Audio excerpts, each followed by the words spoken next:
Thank you, everybody, for tuning in. This is another episode of Gauchos After Dark, sponsored by our friends over at Barnett, Howard, and Williams Law Firm. They are the best law firm in the state of Texas, based in Fort Worth, but handle cases all across the Lone Star State. One of the only law firms in Texas certified for Title IX student litigation. They also handle catastrophic injury, criminal defense. They hope you never need them, but they're in your corner if you do. bhwlawfirm.com to learn more. Jackson,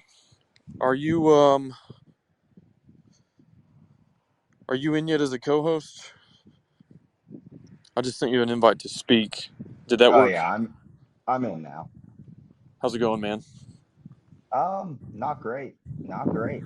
I can't imagine why that would be. Yeah.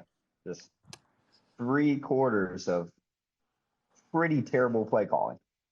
Yeah, we'll as always do our in-depth recap of the Tech game on Sunday. Rob in the house. Rob, hang on, let me send you a co-host invite.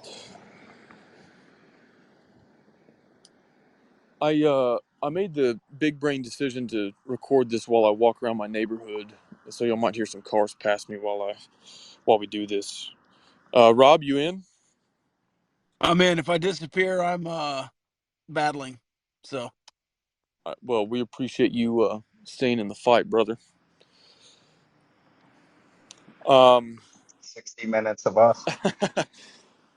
all right, let's start here. Let's start with this. We'll get around to every Big 12 game and get some thoughts on every team. By the way, no matter which Big 12 team you're a fan of, if you want to chime in with a question, a take, whatever the case may be, feel free to request to speak, and we'll get to as many of those as possible.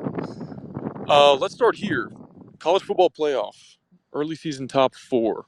I would put Florida State number one. I would put Ohio State number two.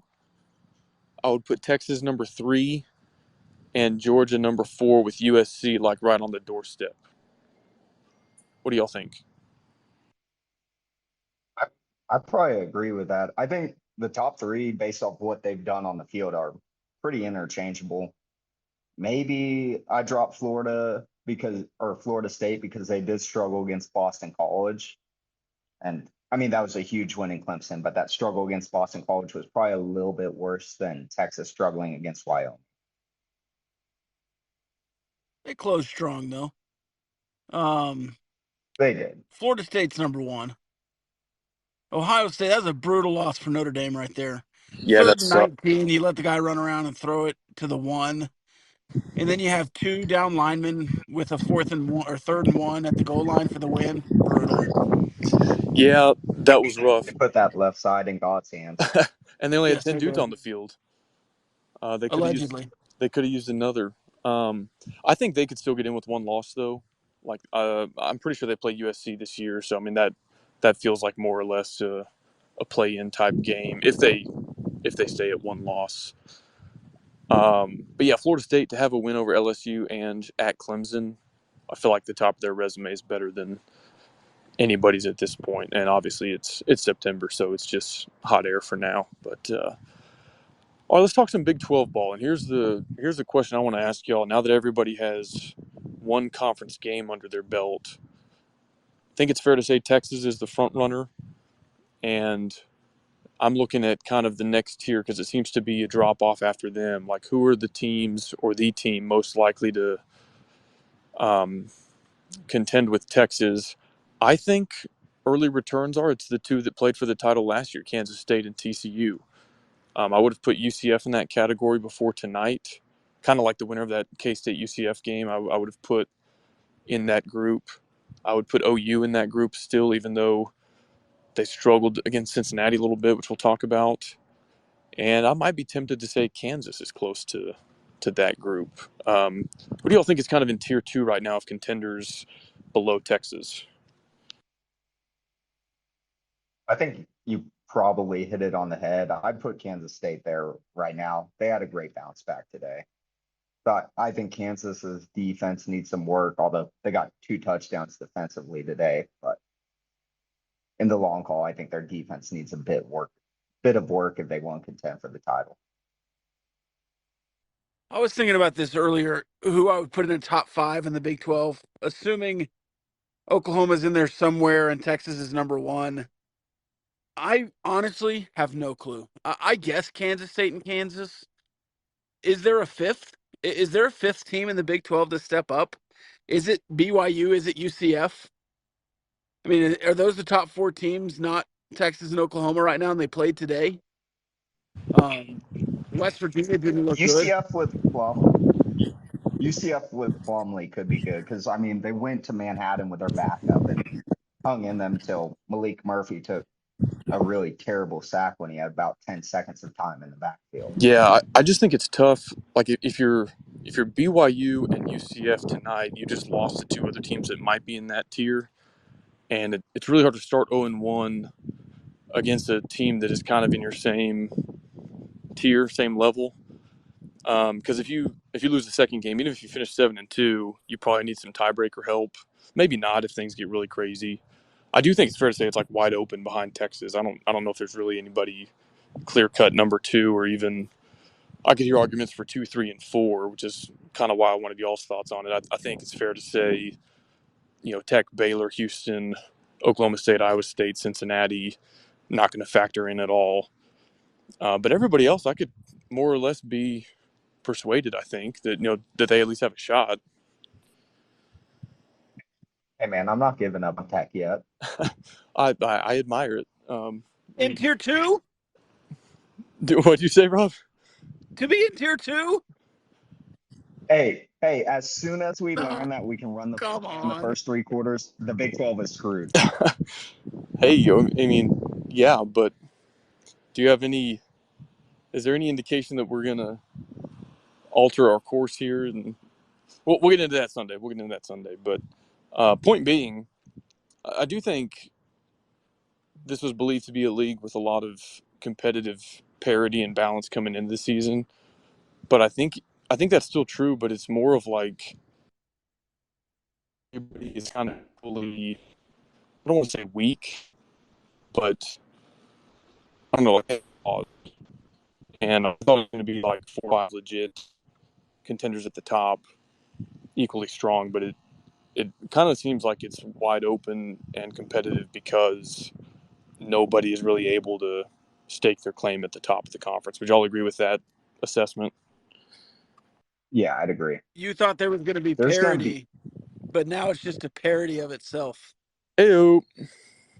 there's going to be a lot of big middle of the pack games like that. BYU Kansas game was huge. That UCF game was huge. I mean, I think we're going to see 1 or 2 of those every week throughout the season. Yeah, I think so too. All right, let's get into some individual games. Let's start with maybe the less notable ones, the out of conference. TCU beats SMU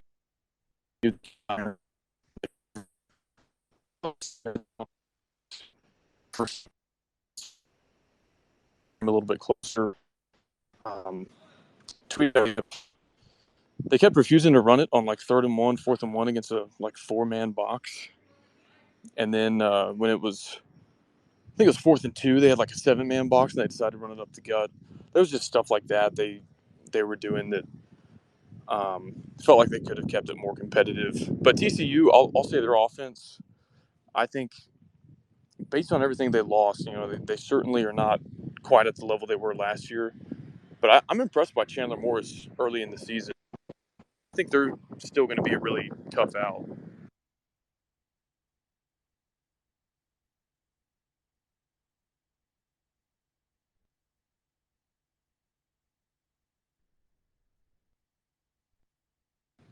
Agree, disagree, neutral? Agree. I think they'll be a tough out. I think TCU, we didn't talk about them earlier. They might be kind of punching up the rest of the year. I think they're better than we thought they were.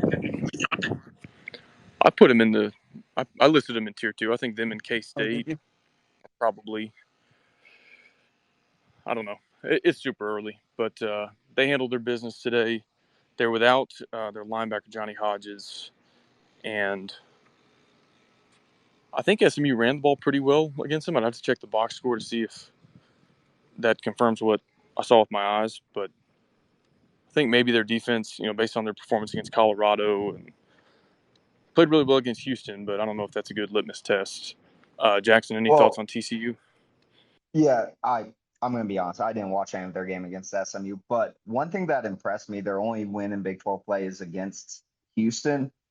Houston beat Sam Houston State 38-7 today. Houston has allowed, I don't know, they've allowed 13 points against BYU, or 14 points against BYU and 13 against Air Force, and both those teams have lit up the scoreboards in their other games. So I thought that was a pretty impressive performance by Houston today.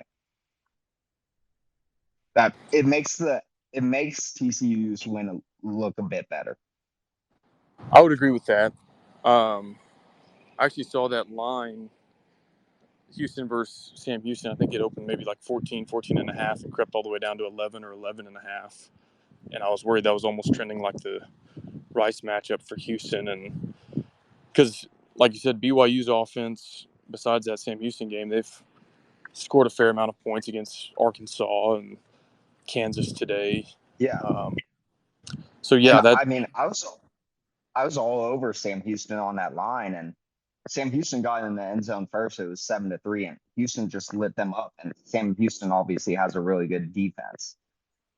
yeah, I agree. I came away from that thinking more highly of Houston than I went in. Had they struggled with Sam Houston like some of those other uh, games and kind of matched what the spread was, if they won that game by 10 or so, I would have probably thought they were not very good, and they still might not be very good, but I thought that was a good win for Houston. What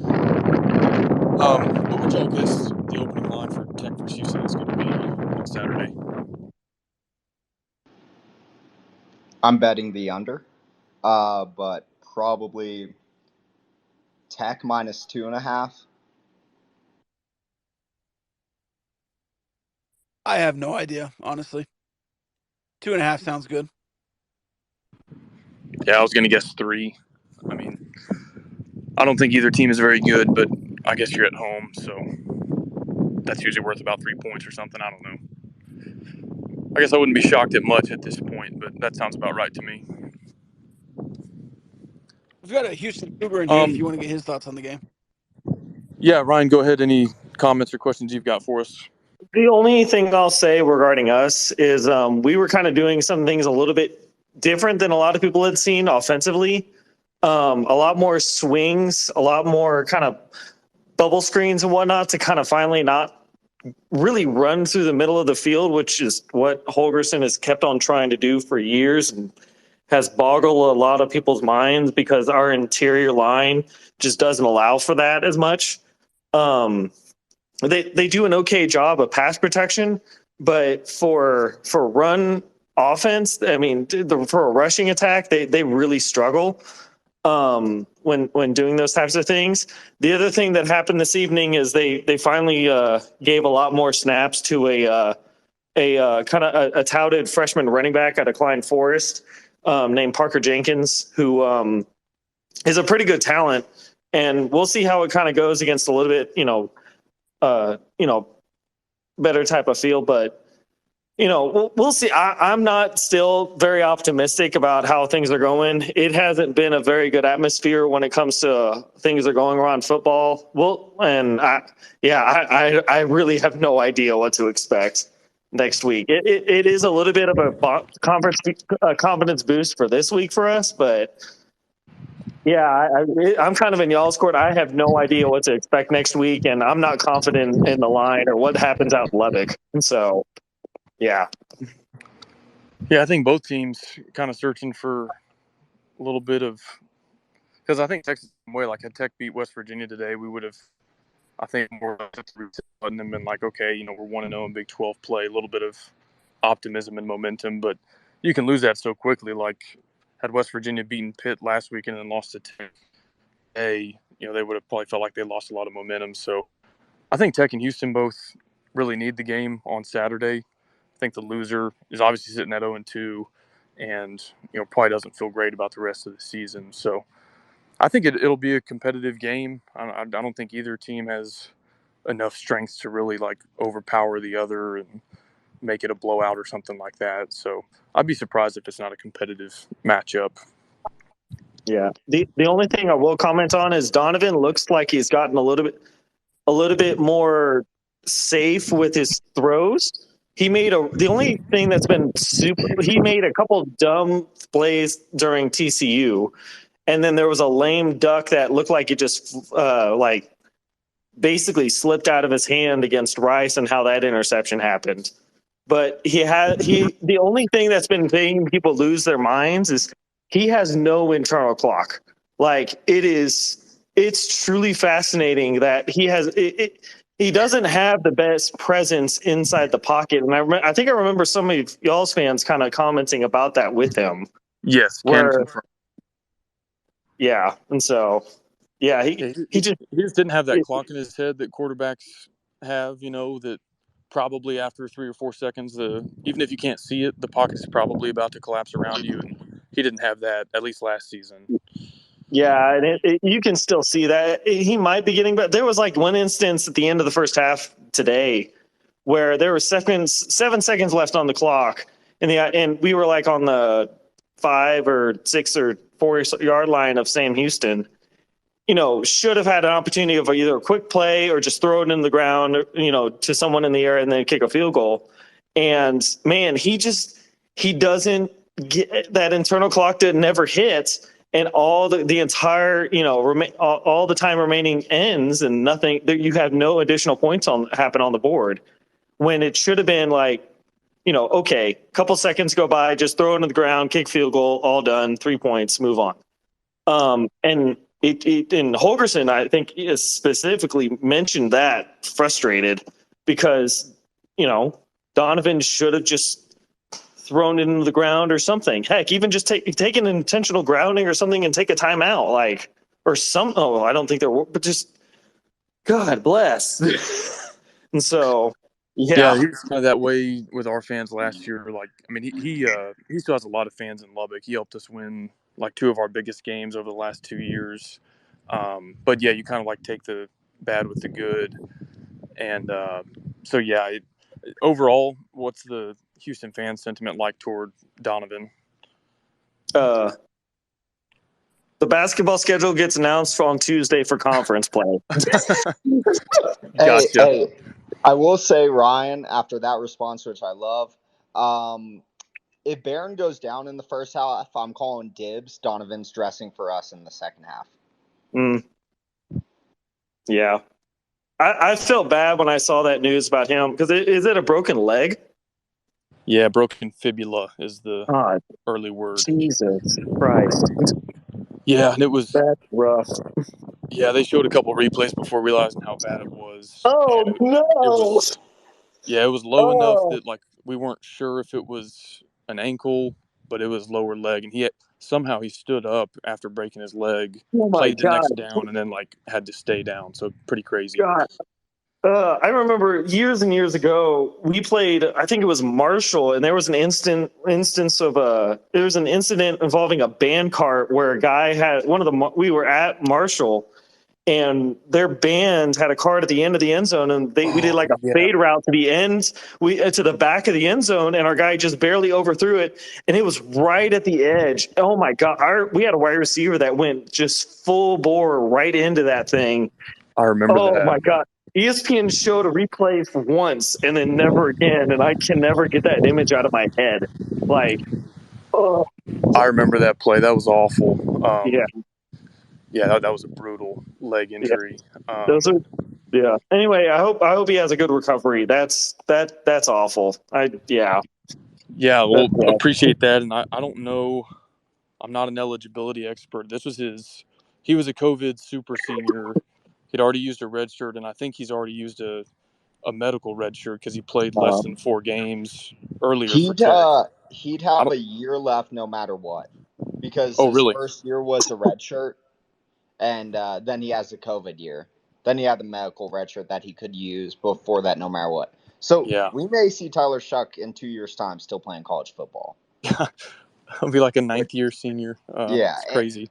it's Hey, awful for him, the injuries, but you get your version of Case Keenum. We had the same thing. So, hey, it's Yeah. not so bad. Well, as a hopefully he Texans can. fan, I love him. he can get his medical school paid for by the time he's out of eligibility. I hope he does it. Um, it reminds me of Todrick Gaucher. He wasn't here a long time, but he finished with like 2 master's degrees. I think Eric Ward did the same thing. So anyway, yeah, appreciate you chiming in, Ryan, and I guess we'll see y'all on Saturday next weekend. Hey, I have one question. If I were to come Yeah. up there for hoops, assuming it's on a weekend, are there any recommendations that y'all have for, either places of town to stay in or things to check out or whatnot? Oh yeah. Okay, I'll follow y'all and send y'all a DM or something. So, Yeah, please do. We'd be happy to give you some input there. all right. Anyway, good luck. UT sucks. Bye. Thanks, Ryan. Thank you, everybody, for tuning in here on Gauchos After Dark, presented by Barnett, Howard, and Williams. Let's go to Oklahoma State, Iowa State. They more importantly than the outcome and who won the game, they went over by about 30 points, and I don't think anybody saw that coming. You could have probably made a lot of money with an alt total and taken over like 58 and a half, or I think they finished at, I think it was 34-21, so I guess they got to 61 points. Did not see that coming, but Iowa State gets a Big 12 win. Their quarterback looked pretty good. I think they might have, I'm not going to say they have it all figured out, but I think that they certainly made leaps and bounds compared to Ohio last weekend. And haven't looked at the box score yet to see how Oklahoma State divvied up the quarterback reps. But man, the Pokes got to be feeling like if they don't win that one, I mean, I don't know. It's one of those deals you start looking at the schedule, like where can we pick up a couple wins? Only one quarterback played. Really? Guess who, baby? Well, I saw that Bowman The played, so it showman. must be him. So are they like sticking with him the rest of the year or what? I don't know. They still lost. So Yeah. I want to start him over Morden or Shuck, but I'd love for him to be in my QB room right now. Why? Why? Why? Because if he goes down, we're down to Jake Strong and Will Burns. Man, come on. Hey, Will Burns has played in some big spots, and it was a different sport, but Hey, he's he clutched up, so let us he see can him in the handle it. bowl game if we can get there. He's gonna beat Texas and Austin as a starter. Oh, dude, I would love that. I'm I'm not a huge Alan Bowman fan, but in that game, yeah, for sure. Oh, I was talking Will Burns. Oh, I thought you meant Alan Bowman. I was like, yeah, if Alan Bowman wants to go beat Texas and that's his legacy at Oklahoma State, I'm all for it. I don't even know if they play this year. Revenge for the horns down, up 15. Yeah, one last chance to redeem himself. Oh, but man, I've seen some Oklahoma State fans. I think they're super frustrated. Like I know Tech fans are frustrated for different reasons. Oklahoma State feels like more of an existential, like what in the hell are we doing with this head coach who's been here for 20 years and isn't going to adapt to the modern version of the sport. We're not going to do NIL. I think they still don't know who their quarterback is 4 games in. Maybe they do because Bowman played all game, but it doesn't sound like it went super well. So I don't know. So It's like, this where may do you be go a from wild here? comparison, but as a Tech fan, it's kind of like, you get rejected by a girl you liked, and then your buddy gets rejected by a girl you love, and you're like, okay, it can be worse. I guess so. I mean, it does kind of shield Tech from being the total laughing stock of the conference. It was like, yeah, okay, we lost to Wyoming, and then Cincinnati lost to Miami, Ohio, and Baylor lost to Texas State, and Iowa State lost to Ohio. I guess it maybe makes you feel a tiny bit better, but also not really. Um, Speaking of though, this was a question I had for y'all, and curious for if we have any Baylor fans in here. Who feels worse about their 1-3 start, Baylor or Texas Tech? I think every Baylor fan has logged off Twitter for the night. I guess I guess I'm leaning toward Baylor being off to the worst start. Probably not like relative to the hype coming into the year, but Tech at least hasn't gotten blown out yet.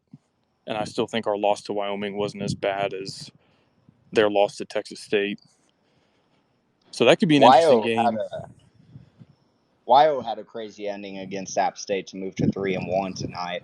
They won. Like, because maybe Baylor can beat TCU to save their season, but there's like nothing left on their schedule other than that would save their season or let their fans feel good after this Texas loss where student section completely had a blackout for that. I mean, and it was just a butt whooping. It was like our 70-35 game.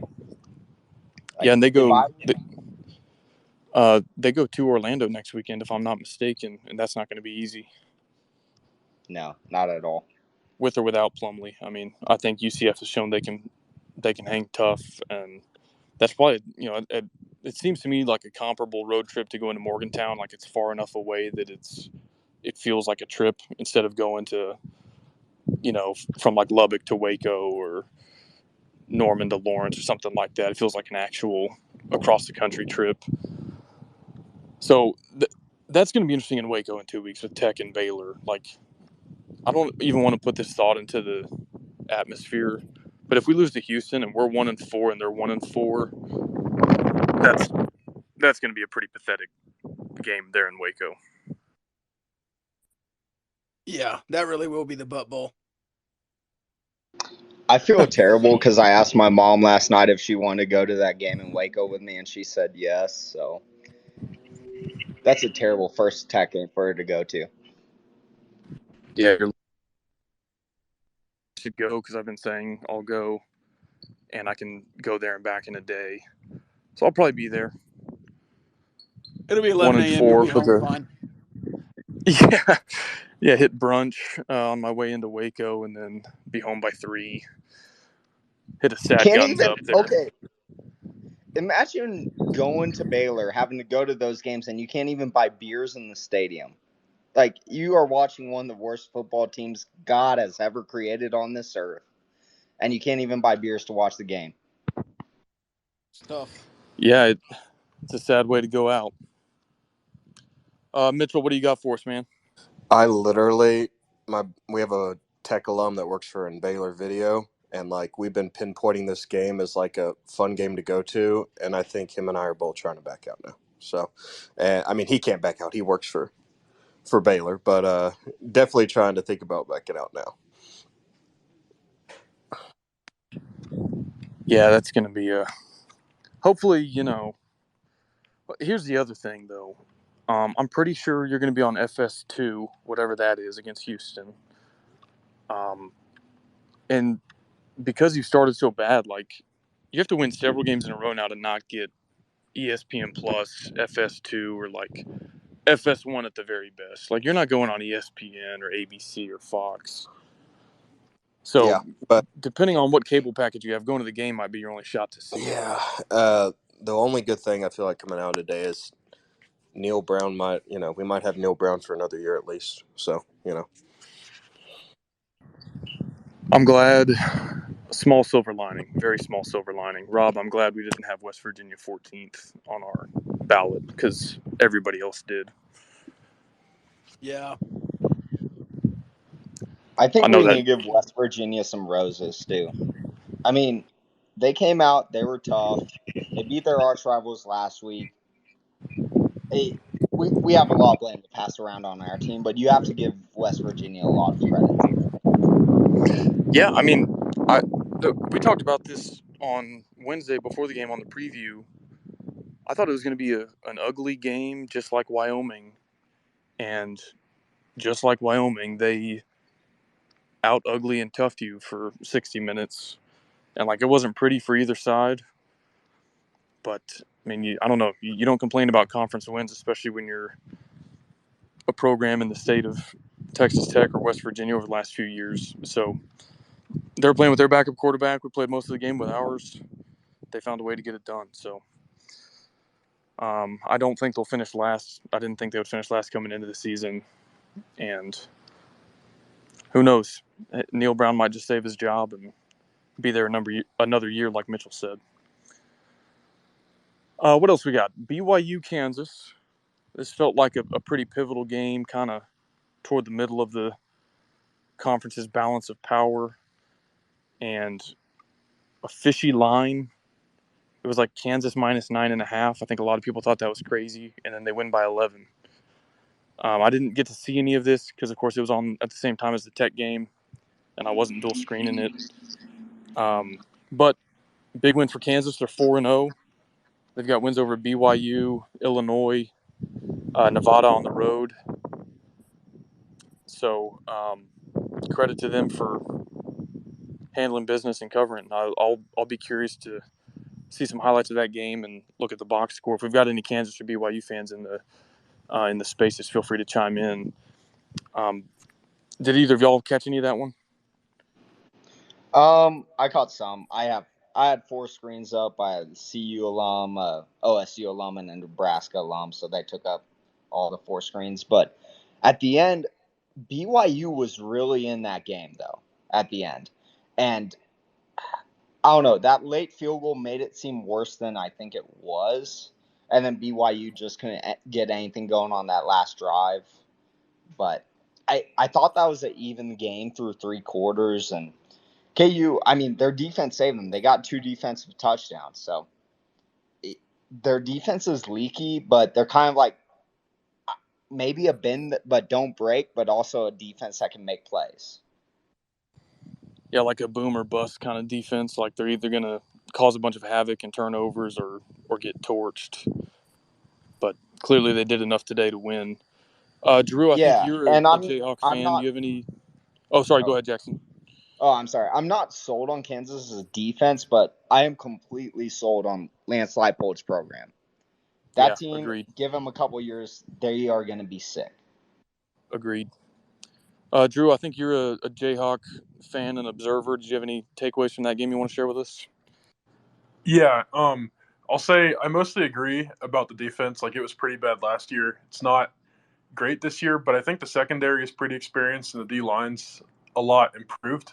Um, I don't know if you'll agree when you rewatch it or watch some highlights, but I thought that Slovis for BYU, which I was surprised just because he's bounced around a lot, like he made a lot of really good plays in the first half, just on like 3rd and long, converting, and then in the second half that kind of died down, and we were just able to pull away. Run game was really good. Daniels didn't do a ton passing the ball, but obviously 2 defensive touchdowns is big, and that's an awesome win. So that's all I got. Did Devin Neal have another good game?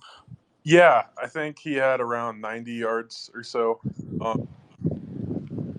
think we ran He it for maybe 250 or so total. I'd have to look. I think Highshaw, our backup, had about 60. Daniels was running it pretty good in the second half. He probably had about 50 or so. So just all around. Gotcha. So Yeah, they were mentioning Devin Neal on the Tech versus West Virginia broadcast, saying that he was leading the conference in yards per carry. So yeah, I mean we knew that coming into the season. They've got some absolute weapons on that offense, and just kind of needed the defense to take another step. And sounds like maybe they're not perfect, but they're trending up. And I expect Kansas to. I've said this about a lot of Big 12 teams, but I think they'll be a tough out for a lot of squads up and down the schedule. Carson, you're next. Thank you for joining us on Gauchos After Dark, presented by Barnett, Howard, and Williams Law Firm. What do you got for us tonight?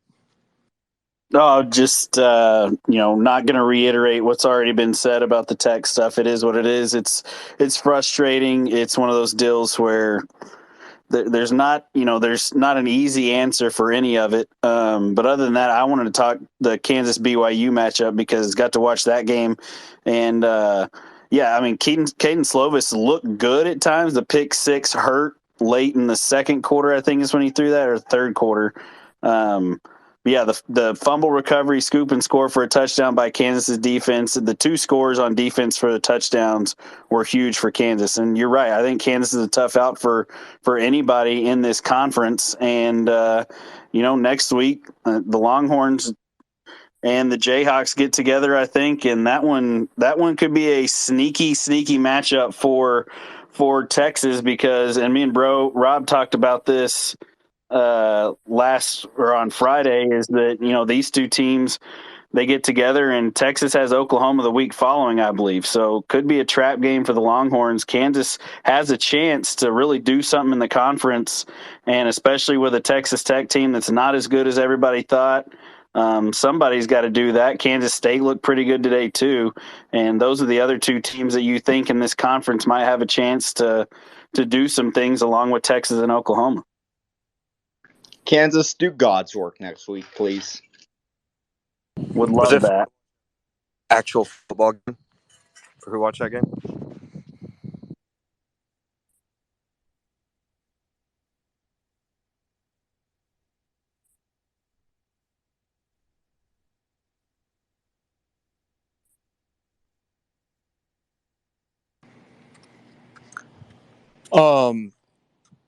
Shoot, Jackson, can you still hear me? I feel like my audio cut out for a second.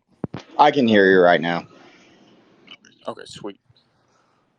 Yeah, big opportunity for Kansas next weekend. Should be a good game. Let's see, Cincinnati OU. I watched that one. Big noon kickoff was there. Cincinnati, they had opportunities to make that. They had two possessions right before halftime and didn't capitalize on either one of them. And yeah, OU never really pulled away, but Cincinnati couldn't capitalize on any opportunities when they had the ball. I think their offense might not be very good, but their defense looks pretty stout. But I also think that it's fair to say that OU maybe wasn't as good as a 3-0 start indicated, and they've got flaws of their own. I still think they have a good chance to wind up in Arlington.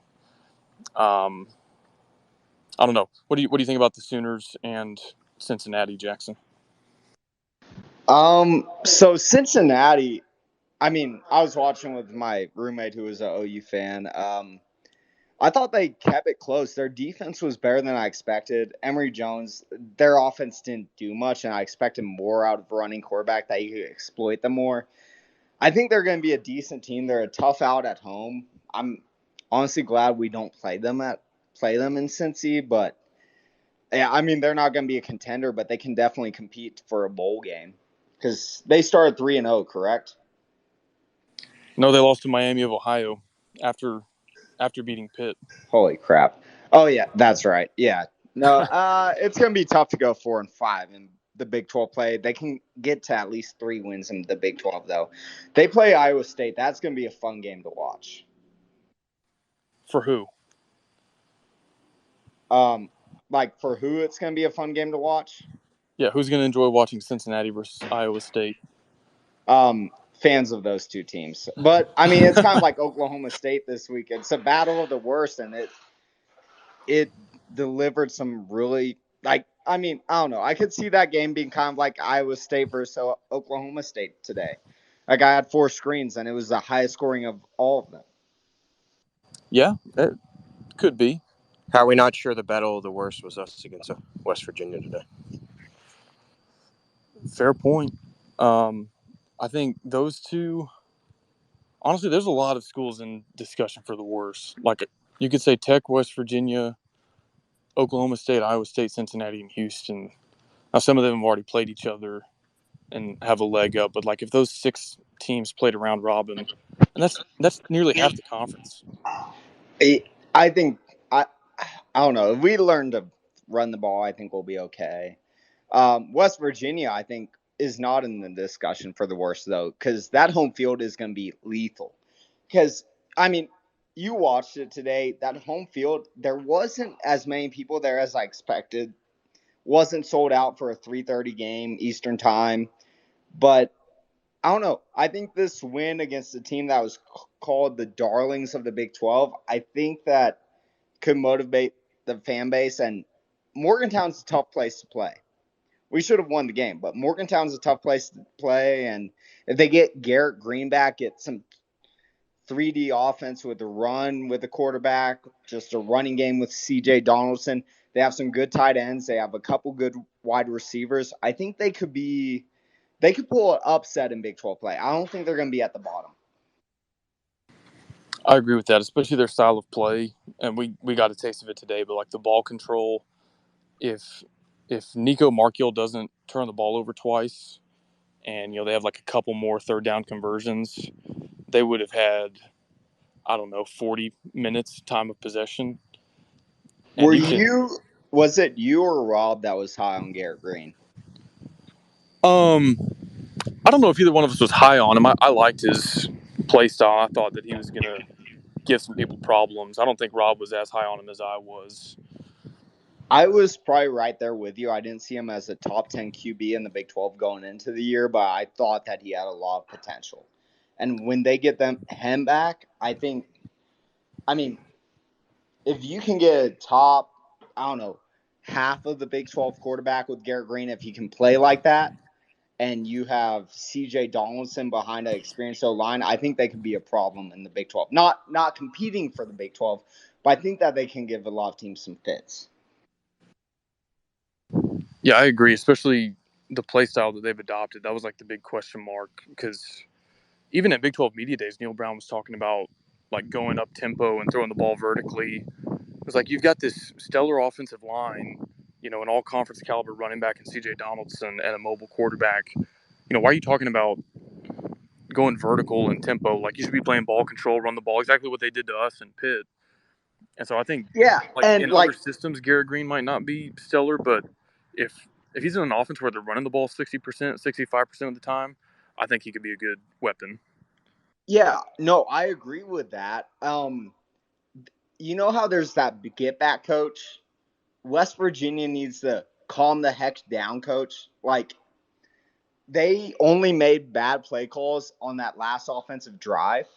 If they had, like, literally a fan from West Virginia tell Neil Brown, no, run the ball here, I think they'd be fine.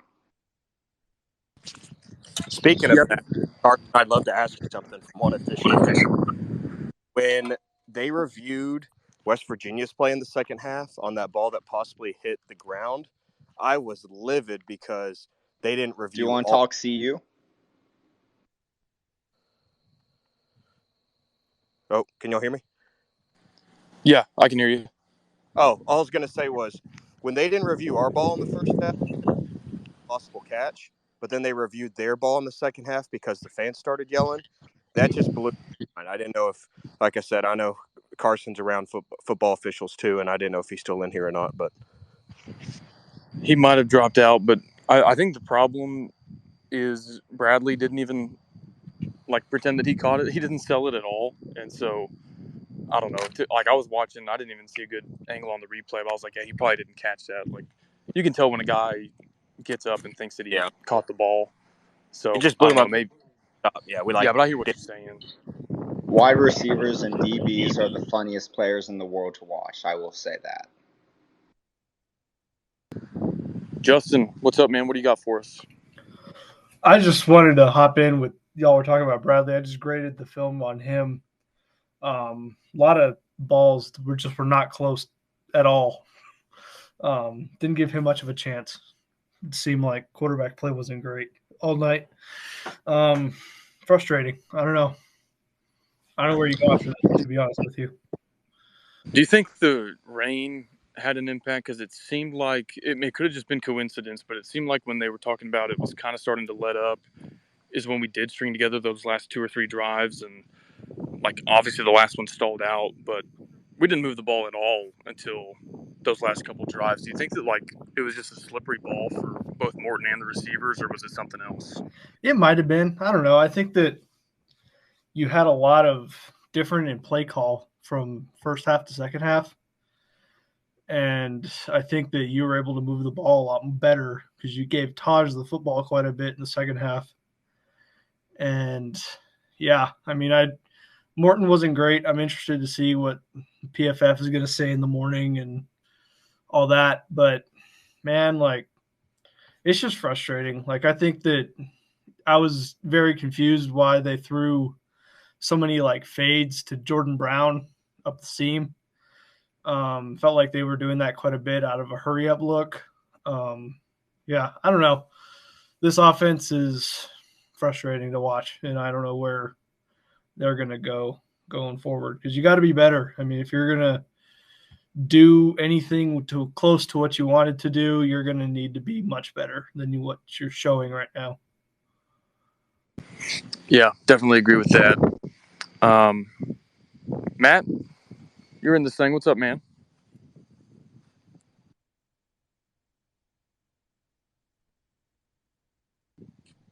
Matt?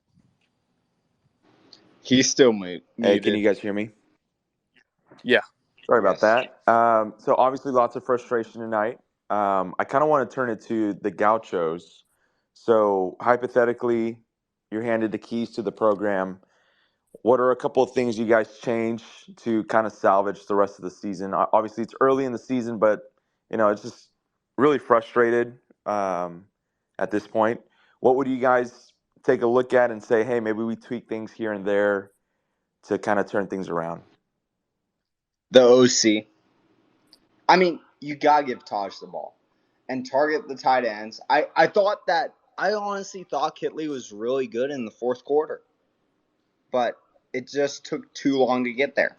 I think DeRuyter's defense is good. You cannot have any complaints about this defense. Yeah, I agree.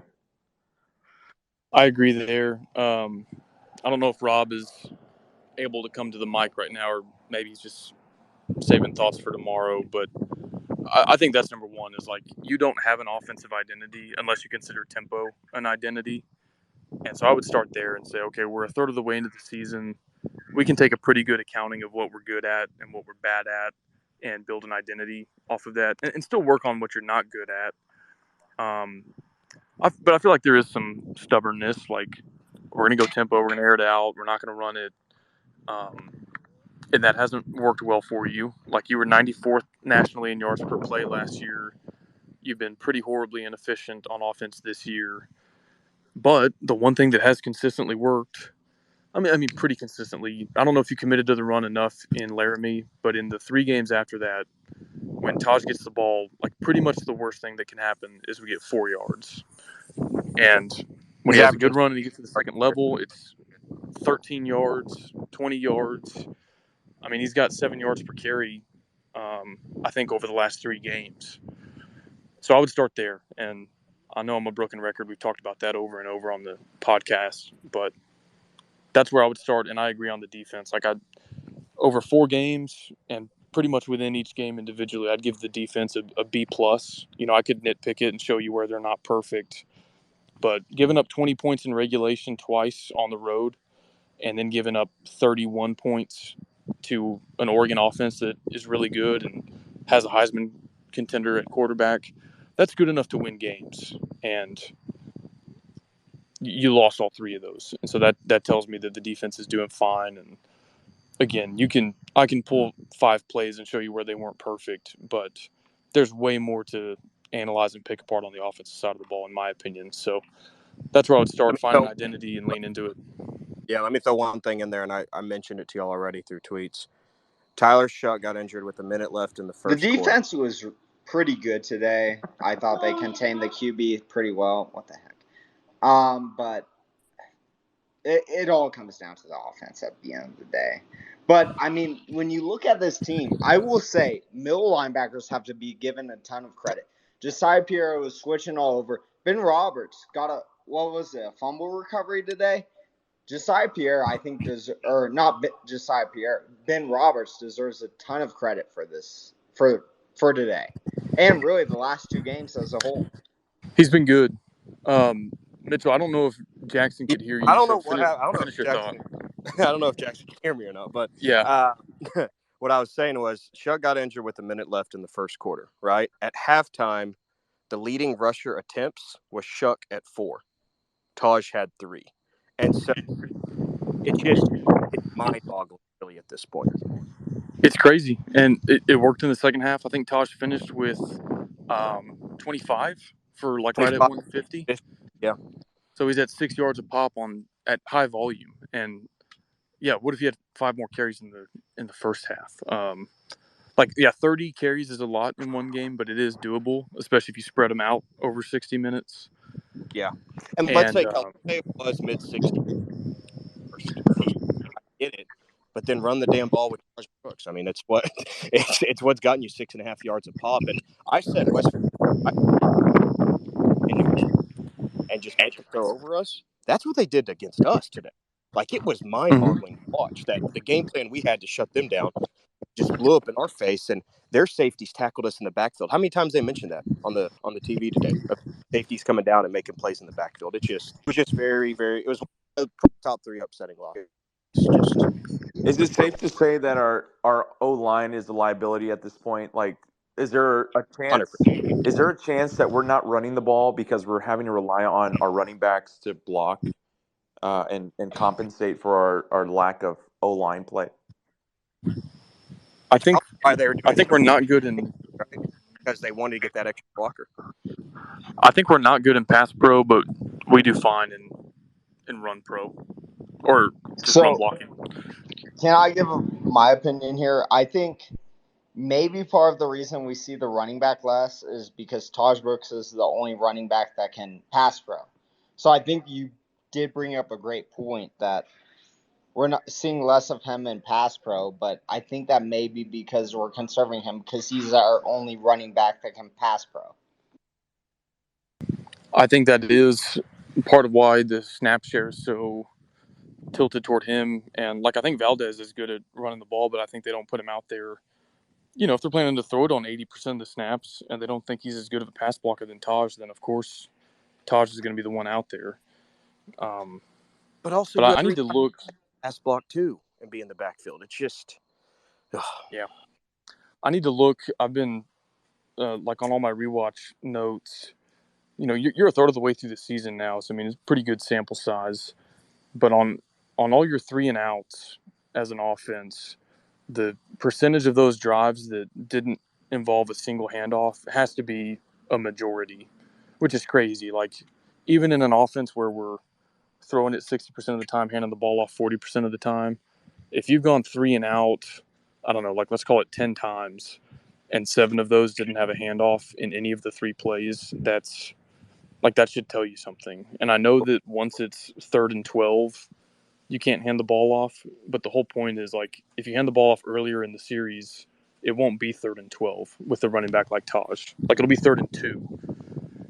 Well, that's So I Yes. need. the game. The first play So was what? I want to Chuck, confirm your belief and then here. Like the amount of times we did not hand the ball off was absolutely absurd. I mean, you have a guy that, especially with the defense is staying on the field. It was 22-8 after the first half, and we didn't hand the ball off. Your defense needs some rest.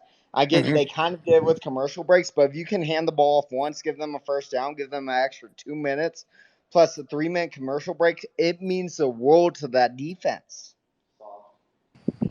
Agreed. I'm gonna go back and total it up and see how many of those 3 and outs we didn't hand the ball off. so And first, like some of those you are running the ball with Shuck, but like I don't really count that as the same. Like he's a good runner, but he's not a running back. And Taj Brooks is a really good running back. So I so Can want I? to total that up. I think it I tells the am story. absolutely livid that we ran a QB draw with Bear Morton. I mean, I'm in a group chat with you, and I texted, "Do not run a QB. Do not run the QB here." And what No. do? We run the QB and we get stuffed. Like, come on, guys on their couch, losers like me are saying, "Do not run the QB here," and we run. Yeah, I'm honestly fine with running the quarterback when you have like Shuck and Donovan and Morton all on the same roster. But when we're like one snap away from going to true freshman Jake Strong, I'm not voluntarily running the quarterback ever. Like I know it's And wasn't football, it? guys get hit, you might have to scramble, but I'm not running a quarterback power or quarterback draw ever again. Justin may be able to speak to this better, but wasn't it Texas Tech, like a guy that works for RRS, that was saying Morton was limping with his right arm or grimacing during those yeah, throws? for the last, he came off kind of shrugging that right Why do you shoulder. keep running that? Yeah, so that was right after Shuck got injured. I think it was on that 3rd and 4th down when they ran Morton on, as a design run. After the quarter, I was listening to the radio broadcast, and Level was saying that he was wincing throwing the shoulder, and I'm assuming that there's something there, because I mean the throws were not what we're used to with Morton. So He's West Texas tough. He'll ball though. That would be brutal. I saw him grabbing at it, and honestly, I don't think this is his injury, but it looked just like when Shuck went down with his collarbone both times. Uh, Texas in 21, Murray State in 22. Both times he kind of got up and moved his shoulder pad a little bit, and stayed in the game before ultimately coming out. And that's exactly what it looked like with Morton. Like he got tackled onto that shoulder, landed on it, and got up and was just kind of like moving his shoulder pad around with his hand. And I was like, shoot, man, there's no way he just got that injury. And like I said, I don't think it's that injury because I don't think he could have been able to stay in the game that long. But I don't know, maybe it's like a minor AC joint sprain or something. Well, and hopefully it's nothing serious because I mean, after Morton, it's strong, and I know that they're really, really hesitant to put Will Burns in at quarterback because that triggers a football scholarship, and that's not something they want to do. Hey man, if he can go and play shortstop in Gainesville against the number 2 team in the nation, he can win us the Natty in football. I think we might be out of the national title conversation for this year. Hey, I'm talking 2023. We're on to next year. We're on to next year. All right, let's bring it home. I think we've got one more game left to cover. It was the last game, Kansas State UCF. Alluded to this a little bit being kind of a battle among teams that are jockeying for status as a contender in the conference. Good bounce back game for Kansas State. Will Howard looked healthy. I think in the first half, some of Kansas State's issues that they experienced against Mizzou, like susceptibility to the big play, that was kind of still there and visible. But they cleaned it up in the second half. I don't know if UCF scored in the second half. Maybe they had one touchdown, but they really cleaned it up defensively and then pulled away offensively at the end there. And I hated that with 2 seconds left, Gus Malzahn called a timeout on the 1 yard line so they could run another play with, the score totally out of reach. I thought that was Bush League. And I like Gus Malzahn. I just thought that was a bad look. So good bounce back win for Kansas State. And I think they reestablished themselves as a contender with that win. So it's not Dan Lanning level today, but what's their quarterback's name? Because I'm sorry, I completely misspoke earlier and called him Malik Murphy, who's Texas's backup. What's Timmy that kid's name? McClain. The backup's McClain? Yeah, I think so. Okay.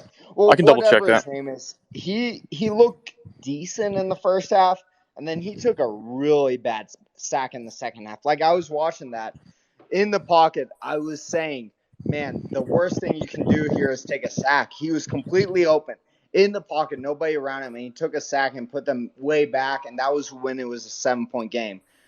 I feel like that's a difference maker that UCF's about to get with John Rice Plumlee, but credit to Kansas State today. They had a huge bounce back, must win. I think Kansas State is a legit contender in the Big 12. That was their Tulane loss last year. I could see that, and I think the Mizzou game exposed some flaws, but I don't know if any of those flaws are so severe that they can't still make it to Arlington. Like I said, Kansas State ultimately pulled away, but UCF looked really competitive. They looked like they belonged. They had some really good skill players. Like they had Big 12 speed and athleticism, which is impressive for a newcomer. The newcomers went 0-4 combined in their debuts, but UCF I think looks like they belong. And Kenny, looks like you're a UCF fan. Do you have anything to add from that game against Kansas State? Yeah, man, I was just about to talk about it because I think it was Jackson talking about McClain. He's the backup, Timmy McClain. I covered him when he's a USF transfer, and I covered him when he was in Tampa. Same mistakes. He hangs on to the ball too long, and he tries to make something out of nothing way too often.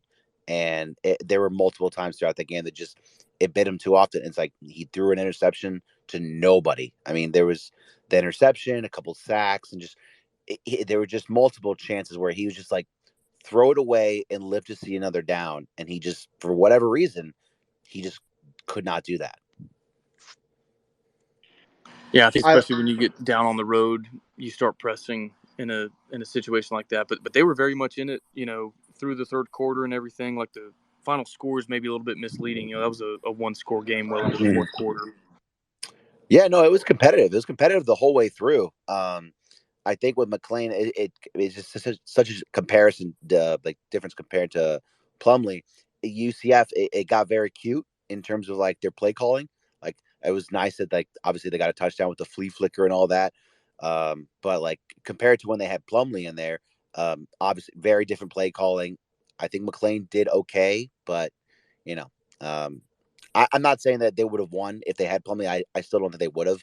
Like there was a very big difference in the. You talk about those four new schools, Cincinnati, Houston, and BYU. The biggest difference within the trenches. You could tell. You could tell like pretty quickly. Like we could not get any pressure. UCF couldn't on Will Howard at all. K State's old line was awesome, and then vice versa. Our O line. I don't think McLean might got sacked once or twice, but he moves around. He moves around a lot. So, yeah, I think that was the biggest difference maker was the trenches. So Kenny, I'm gonna say I agree with you there. Thank you for correcting me on the back quarterback. I think Sure. he's a weird back quarterback because he's a playmaker. I think y'all can be really good once you get Plumlee back.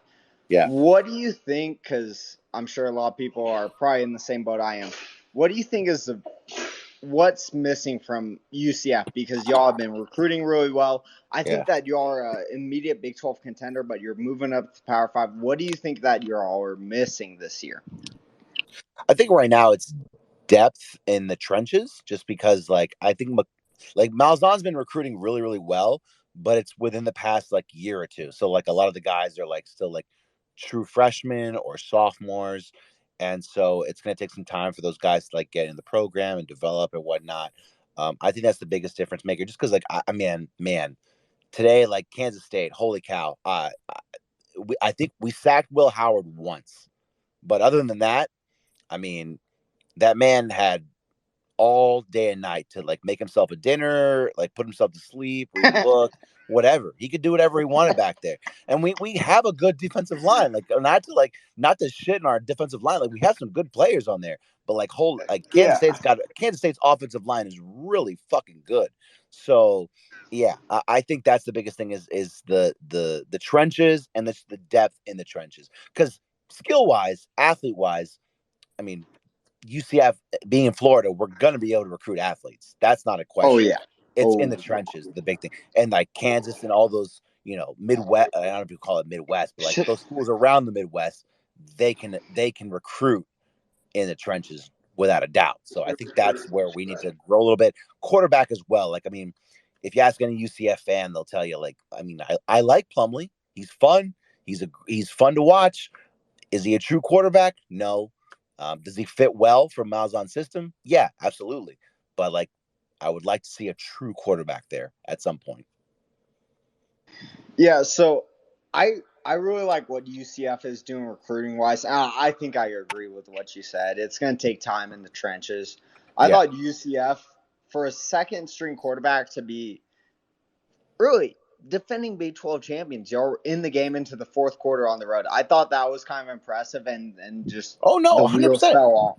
Oh no, 100%. I was like, I genuinely like, even when we had Plumlee, if we were healthy going into this year, I thought this was going to be a loss. 100%. I thought it was Kansas State. It's on the road. That's a Yeah, tough. The defending Big 12 champs. That's a tough game. But the fact that we were with our backup quarterback, and it was a what was it? I think it was a one touchdown game going into the fourth quarter. It was very close, and I give our Malzahn and the new OC Darren Hinshaw credit. Like they called us some really good plays, and like the fucking flea flicker and all this shit, screen pass on third, fourth down. Like they called some really good plays and made it competitive. The score doesn't show it. Like it was a very close game right down to the last quarter there. yeah, and I was watching that with like three screens up, and I was like, I can't wait for this Notre Dame Ohio State end so I can put it up there. Yeah. They were right until that fourth down when Yeah. McLean, correct? Yep. Timmy McLean. Yep. Yeah, when McLean took that sack, when he had like 10 seconds in the backfield, that's Yeah. when I said it was over. Yeah. Because y'all were right into that game in I that know. point. I mean, it was truly a credit to UCF's roster. I think the Appreciate it. final score looks way worse than it actually was. And I think I UCF, agree. I'm worried about the game in Lubbock. I'm not going to lie. They I, are I a good football team. I think UCF fans are a little more hopeful about that game just because of the fact that I don't know how to pronounce your starting quarterback's last name. Is it Baron Morton, baby, Morton Mania. is that okay? I don't think he was a starter to begin with, but yeah, I think He they feel a is little. now. He is now. He is now. Yeah, I think UCF fans feel better about that game. Originally, like I had that game pen as a loss. Now, feel a little better if we have Plumlee back. If Kitley keeps drawing QB draws up, you're about to be in strong season. Burns, Big 12 championship contention, whatever it is. Whatever it is. There we go. All right. Well, appreciate everybody tuning in. Again, this is Gauchos After Dark, presented by our friends over at Barnett, Howard, and Williams. We do this recap every Saturday night to recap that Saturday of college football around the Big 12. Appreciate hearing from fans all across the conference with the good, the bad, and the ugly. And we'll see you again next Saturday. Thanks for tuning in, and good luck to everybody next week, unless you're the University of Houston. Love y'all.